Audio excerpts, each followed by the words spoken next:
नमस्कार. आज आम्ही पुन्हा घेऊन आलो आहे तुमच्यासाठी एक नवीन रेसिपी, विदर्भ स्पेशल गोड आंबट वरणातले फळं. आमच्या मागच्या व्हिडिओमध्ये आम्ही तुम्हाला सांगितलं होतं की गोड आंबट वरण कसं करायचं. आता एकदा गोड आंबट वरण केलं की छान पाऊस पडत असला की पोळ्या करायचा किंवा दुसरं काही करायचं कंटाळा आला की फळं करायचे. आता फळं म्हणजे काय फ्रूट्स नाही, हे आहेत कणकेचे छोटे छोटे चकोऱ्या.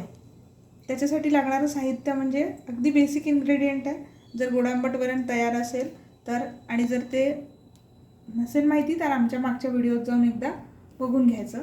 त्याच्यामध्ये आपण फक्त ही जी कणिक घेतलेली आहे साधी आपली गव्हाचं पीठ, त्याला थोडं थोडं पाणी टाकून भिजवून घ्यायचं आहे.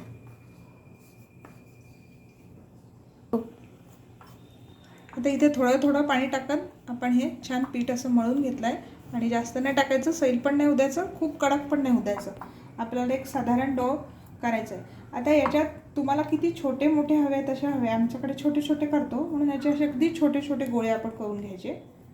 खूप छोटे, पोळीला लाटतो त्याच्यापेक्षा अर्धा गोळा, कारण आपल्याला अगदी छोटे छोटे डो करायचे आहेत. त्याला खूप छान चव येते, लागतातही खूप छान, पौष्टिक पण असतात.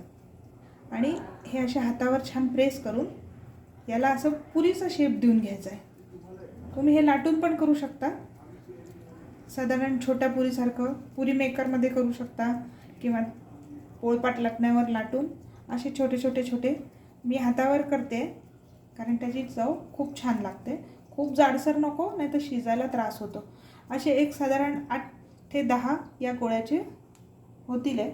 छोटे केले अजून तर एक 15 पण होऊ शकतात. असे हे छोटे छोटे आपण पुऱ्यांसारखे फळं म्हणायचं याला, ते करून घेऊयात. आता इथे मी असे छोटे छोटे करून घेतले. तुम्ही मोठ्या आकाराचेही करू शकता, लाटून केले तरी छान होतात. आता हे गोड आंबट वरण मी छान बनवून घेतलेलं आहे आणि याला छान उकळी आली असतानाच हे टाकायचे आहे, कारण हे याच्यात उकळले गेले पाहिजे, म्हणजेच ते शिजतात, नाही तर कच्चे राहतात. अगदी पटकन शिजतात, खूप छान लागतात. पोळी वरण दोन्हीचं काम करतं. हे वरण भातासोबतही खाऊ शकतो, पण फळांसोबत खूप छान लागतं. आता मी हे एक साधारण 5 ते 6 फळं एका याच्यात उकळून घेणार आहे. हे एकदा उकळून झाले की हे दुसऱ्या याच्यात काढून परत तुम्ही याच्यातच याच वरणात 5-6 फळं उकळून घ्यायचे आहे. प्रत्येक वेळा वेगळ्या वरणात टाकायची गरज नसते. एकदा फळं उकळून झाले की सर्व करायच्या वेळा फक्त काढून घ्यायचं. आता हे याला साधारण हे थोडेसे नरम पडेपर्यंत आणि याला वाफेने हे शिजण्या इतके आले की आपण हे काढून घेऊ आणि मग दुसरे 5-6 वरण टाकू. एकदम सगळे टाकले तर शिजायला खूप त्रास होईल.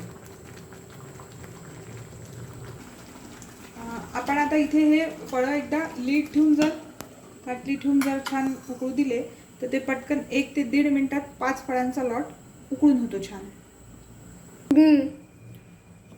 आता इथे आपल्याला हे उकळून छान 2 मिनिटं झालेले आहेत साधारण. आणि हे पायाला किती छान असं पफ आलेलं आहे. ह्याच वरणात थोडंसं पाणी टाकून तुम्ही परत दुसरे फळं गळत असताना करू शकता. प्रत्येक वेळा वरण वेगळं करायची गरज नसते.